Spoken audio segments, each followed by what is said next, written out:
என்னது அவகேடோவில் சாண்ட்விச்சா? வாங்க எப்படி செய்கிறதுன்னு பார்க்கலாம். நான் ஒரு அவகேடோவை கட் பண்ணி அதில் இருக்க சீடை தனியாக எடுத்துக்கிறேன். இந்த மாதிரி ஒரு ஸ்பூனை வச்சு எடுத்தோம்னா அழகாக வந்துடும். அதுக்கப்புறம் அந்த ஸ்பூனால் நல்லா மசிச்சு எடுத்துக்கலாம். இது கூட வெங்காயம், தக்காளி, பச்சை மிளகாய், மிளகுத்தூள், லெமன் ஜூஸ் கொஞ்சமாக சேர்த்துக்கலாம். சேர்த்துட்டு இதை நல்லா மிக்ஸ் பண்ணி விட்டுக்கலாம். இது கூட உப்பு, கொத்தமல்லி இதெல்லாம் சேர்த்து நல்லா மிக்ஸ் பண்ணி விட்டுடலாம்.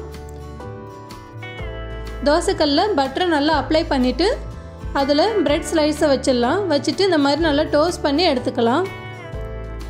நான் ஒரு பிரெட் ஸ்லைஸ் எடுத்துகிட்டு நம்ம மிக்ஸ் பண்ணி வச்சுருக்க அவகேடோவை இதில் நல்லா அப்ளை பண்ணிக்கிறேன். நல்லா அப்ளை பண்ணிவிட்டு இதுக்கு மேலே இன்னொரு பிரெட் ஸ்லைடு வச்சு க்ளோஸ் பண்ணிடுறேன்.